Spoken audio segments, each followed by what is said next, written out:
Salom qizlar, kanalimga xush kelibsiz.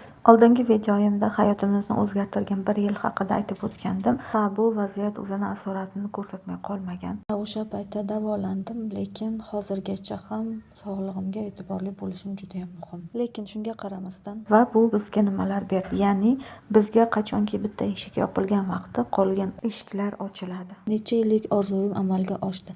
Ya'ni 3 yil davomida urinib ko'rib 3-martasiga davlat universitetiga o'qishga kirdim. Bunday vaziyat insonga juda ham qattiq ta'sir o'tkazishi mumkin. Masalan, nafratga kirib, o'ziga tuzalmas kasallik orttirishi mumkin. Yoki hech bo'lmaganda o'sha qilgan qattiq harakatiga nisbatan yomonlik qilishi mumkin. Yoki butun umr ayblab o'zini kelajagiga diqqatini qarata olmasligi mumkin. Tanlov qilish har bir insonning o'z qo'lida. Mana bu vaziyatdagi tanlovim esa hamma narsani Allohga kifoya qilib, orzularimni amalga oshirish, oilamga, o'zimni hayotimga, rivojlanishimga diqqatimni qaratish bo'ldi. Aslida insonning hayotga to'g'ri tanlov qilib yashashi juda ham oson. Faqatgina insonlar ba'zida yo'ldan adashadi. Axir banda bizda xato qilamiz, lekin bu tanlovlarni to'g'ri qilish uchun yoshlikdagi tarbiya, qalbdagi iymon juda ham katta ahamiyatga ega ekan. Nima uchun bunday deyapman? Juda ham yosh turmush qurganligim uchun bizani davrimizda tug'ilganlar juda ham sodda hisoblanishganda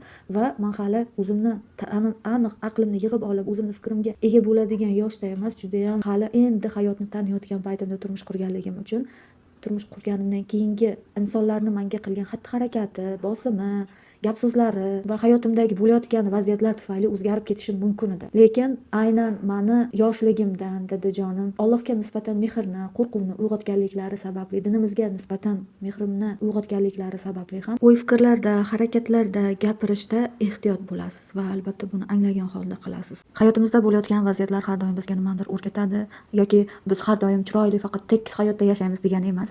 Albatta biz qaysidir joylarda katta xulosalarni olishimiz kerak bo'lgani uchun ham bizga darslar, vaziyatlar beriladi. Lekin o'sha paytda tanlovlarni to'g'ri qilish, o'sha paytda albatta to'g'ri xulosalar chiqarish juda ham muhim. O'qishimga qaytadigan bo'lsak, 1-2 yildagi ballarim ham o'qishimga imkon berardi, faqat summasi katta edi. Kontraktimni yetmay qolgan ballim tufayli chiqqan kontrakt summasi katta bo'lgan va bu summani to'lashni o'sha paytida ilojimiz yo'q edi. Yoki bo'lmasa, xuddi o'sha ball bilan faqat kamroq summa bilan xususiyga o'qisam ham bo'lardi.